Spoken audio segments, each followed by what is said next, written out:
یہ جو ماحول بنا ہوا ہے اس حوالے سے سنیں گے، پاک فوج کے حوالے سے کیا سنائیں گے مستانہ صاحب؟ میں بالکل سناؤں گا کیونکہ محب وطن ہوں۔ دیکھیں، انڈیا کے جو فنکار ہیں وہ ہم سے محبت کرتے ہیں اور انڈیا کے سکھ جو ہم سے محبت کرتے ہیں، انڈیا کے ہندو بھی ہم سے مثلاً کہ 100 سے 70% جو ہیں انڈین لوگ وہ ہم سے پیار کرتے ہیں۔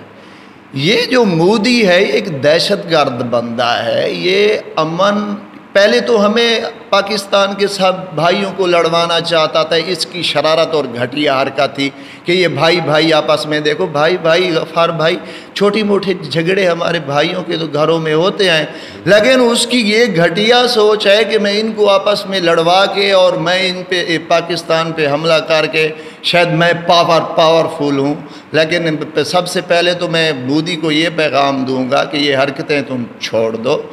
کیونکہ ہم پاک فوج کے ساتھ ہیں اور 24 کروڑ عوام جتنی بھی ہے ہم فوج کے ساتھ ہیں۔ ہم دیکھیں یہ ہماری ماں دھرتی ہے،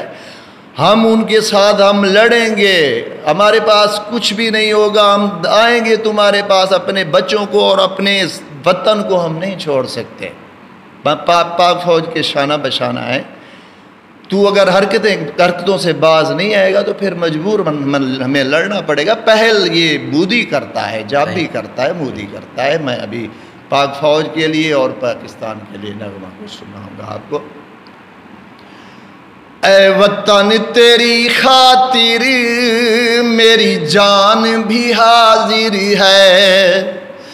اے وطن تیری خاطر میری جان بھی حاضر ہے، میرا دین بھی تجھ سے ہے،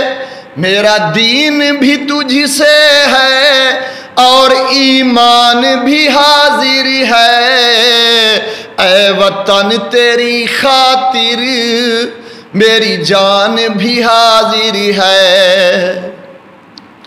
پاک فوج میری اور میں ہوں پاکستان، سدا سلامت رہیں میری فوج کے نوجوان، میرے دیس کے ہندو سکھ، میرے دیس کے جو بھی عیسائی اور مسلمان بھی حاضر ہے، اے وطن تیری خاطر میری جان بھی حاضر ہے، میرا دین بھی تجھ سے اور یہ ایمان بھی حاضر ہے، اے وطن تیری خاطر میری جان بھی حاضر ہے۔